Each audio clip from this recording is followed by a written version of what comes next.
자, 오늘 이 새벽에 하나님께서 우리에게 주시는 하나님 말씀은 열왕기상 2장 13절에서 25절까지 말씀, 저와 여러분이 한 절씩 교독합니다. 핫기스의 아들 아도니아가 솔로몬의 어머니 밧세바에게 나온지라. 밧세바가 이르되 내가 화평한 목적으로 왔느냐? 대답하되 화평한 목적이니이다.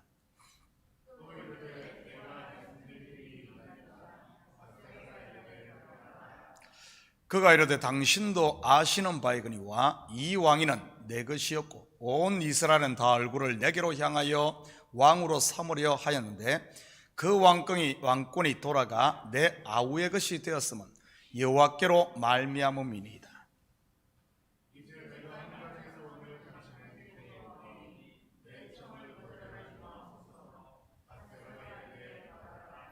그가 이르되 청하건대 솔로몬 왕에게 말씀하여 그가 수넴 여자 아비삭을 내게 주어 아내를 삼게 하소서. 당신의 청을 거절하지 아니하리이다.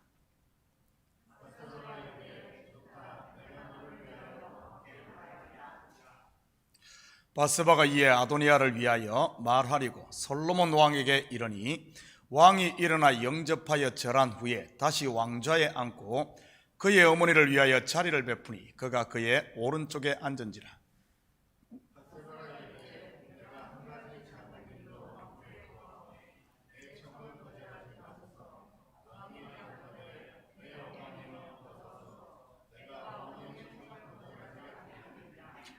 이르되 청하건대 수넴 여자 아비삭을 아도니아에게 주어 아내로 삼게 하소서.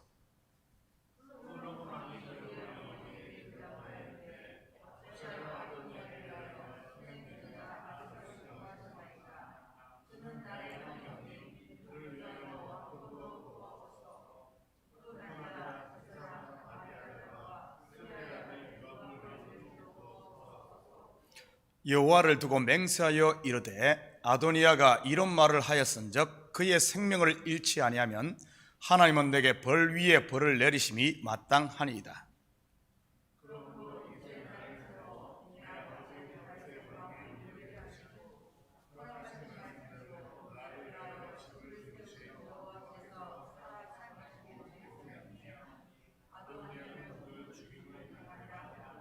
함께 읽겠습니다.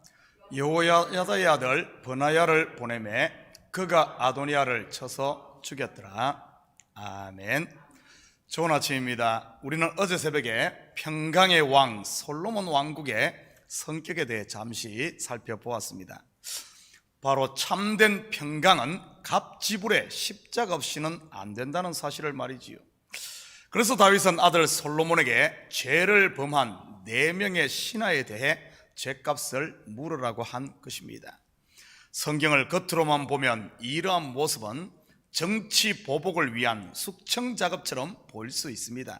그렇지만 성경은 정치 처세술이나 도덕을 가르치는 것이 아니라 죄인을 구원하시는 하나님의 사랑을 보여주는 책입니다. 오늘은 이 아도니아의 죄가 어떻게 드러나고 심판을 받는지 같이 살펴보겠습니다. 17절 같이 봅니다.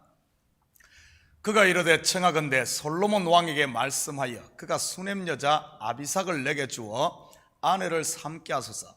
당신의 청을 거절하지 아니하리이다.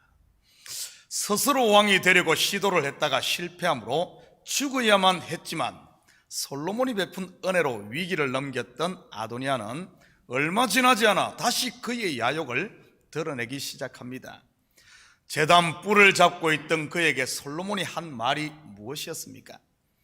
그가 선한 사람일진데 그의 머리털 하나도 땅에 떨어지지 아니하려니와 그에게 악한 것이 보이면 죽으리라 했지요.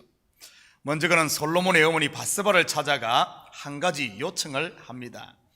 바로 수넴 여자 아비삭을 자기의 아내로 삼게 솔로몬에게 요청해 달라는 것이었습니다. 이에 밧세바는 그의 청을 솔로몬에게 말하겠다고 약속을 합니다. 19절입니다. 밧세바가 이에 아도니아를 위하여 말하려고 솔로몬 왕에게 이르니 왕이 일어나 영접하여 절한 후에 다시 왕좌에 앉고 그의 어머니를 위하여 자리를 베푸니 그가 그의 오른쪽에 앉은지라. 아도니아의 청을 솔로몬에게 말하기 위해 왕궁을 찾은 바세바를 솔로몬은 극진히 영접을 합니다.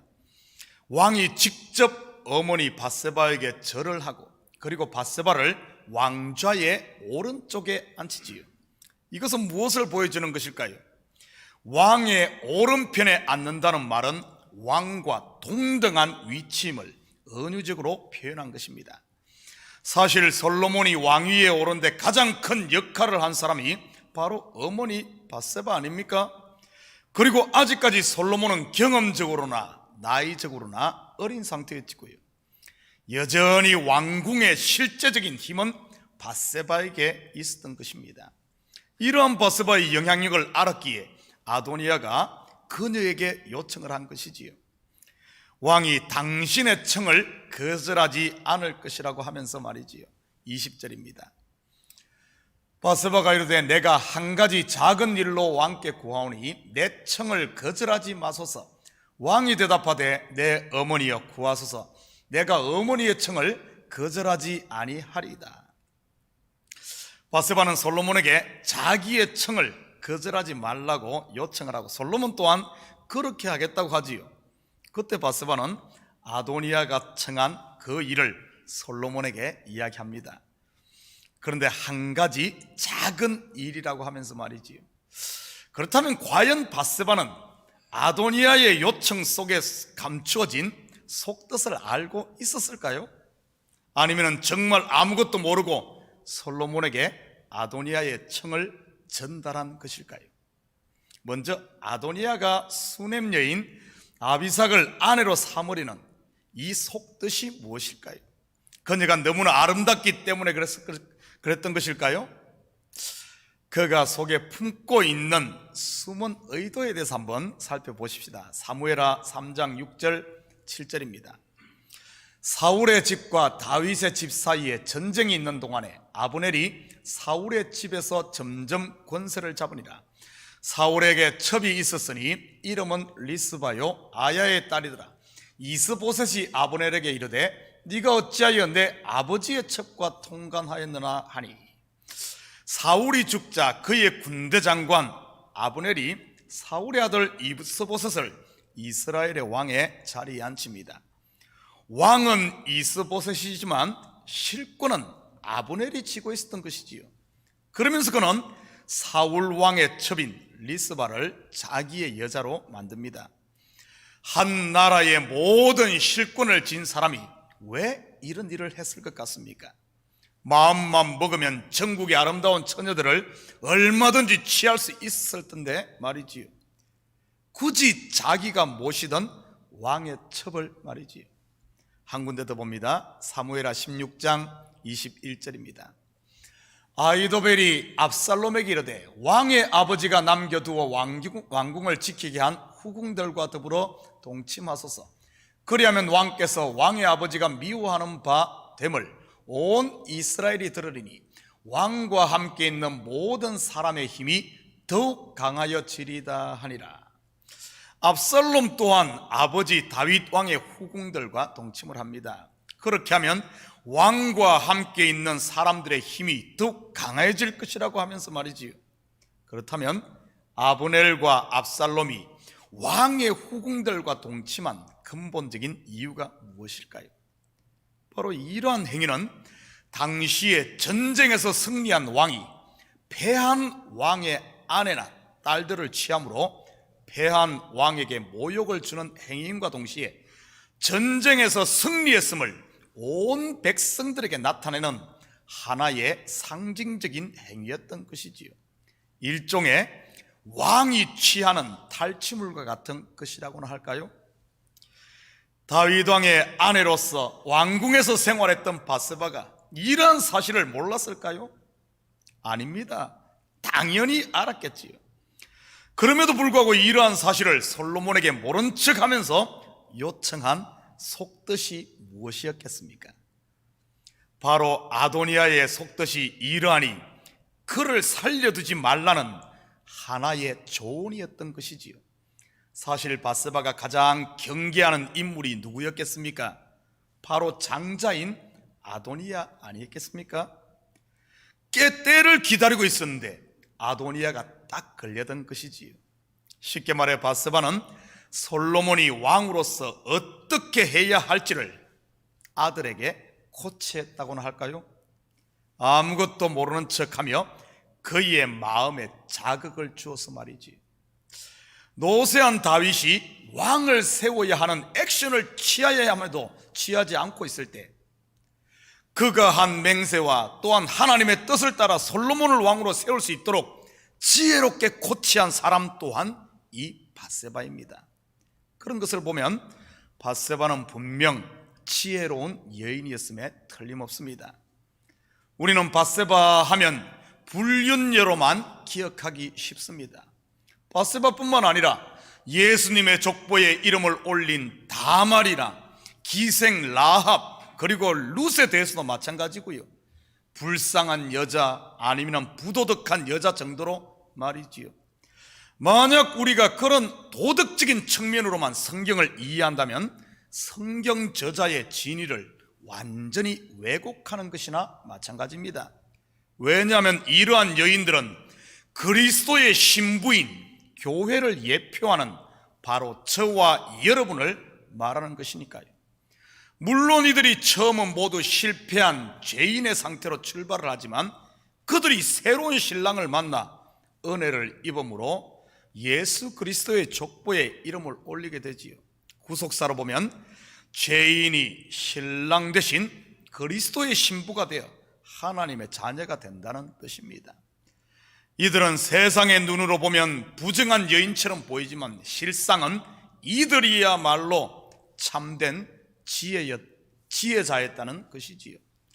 그래서 성도는 세상에서 가장 현명한 동방박사인 것입니다. 세상에 박사학이 없다고 기죽지 마십시오.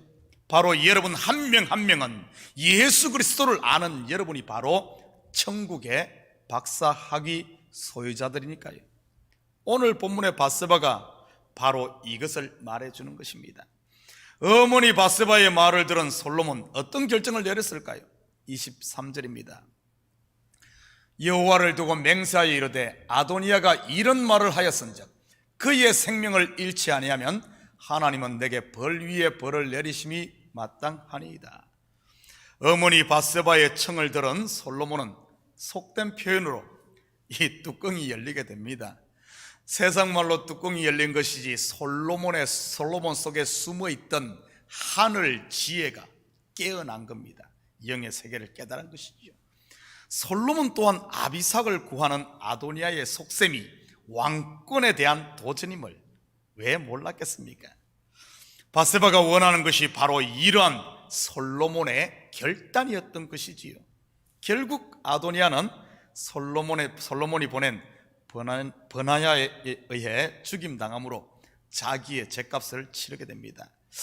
구속사로 보면 지혜의 왕 솔로몬 앞에 드러난 이 아도니아의 죄에 대한 심판은 솔로몬의 예표로 오신 예수 그리스도께서 오심으로 심판받는 율법에서 난 거짓 의를 말하는 것이지요.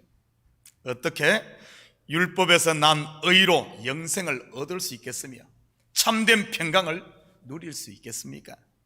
사랑하는 성도 여러분, 오늘 하루도 자기 만족이나 자기 자랑에서 나오는 잠시 있다가 없어질 거짓 평안이 아닌 어떠한 상황에서도 요동하지 않는 예수 그리스도께서 주신 은혜와 평강을 누림으로 오늘 하루도 여러분 삶 가운데 감사와 이 은혜를 누리고 오늘도 복되게 하루를 사는 이런 성도들 되기를 주님의 이름으로 축복합니다. 같이 기도하십시다. 사랑의 아버지 하나님, 참으로 감사를 드립니다. 세상 기준으로 봤을 때는 우리가 어리석어 보이지만 하나님을 아는 것보다 더 지혜로운 것이 어디 있겠습니까? 우리에게 영의 눈을 열어 아버지 하나님 하늘 지혜를 주심을 참으로 감사를 드립니다. 더 이상 사단의 속아 거짓 평안에 머무르는 것이 아니라 아버지 하나님 참된 평안을 소유하여 그 무엇도 빼앗아갈 수 없는 이런 하늘 은혜로 사는 저희들 되게 도와주시옵소서. 오늘 우리 발걸음마다 복되게 하시고 우리 마음이 아버지 하나님 참으로 은혜로 충만하고 사랑으로 충만하여 세상 가운데 그리스도의 사랑과 은혜를 흘려보내며 사는 오늘도 그리스도인으로 온전히 살게 도와주시옵소서. 감사드리며 예수님의 이름으로 기도드립니다. 아멘.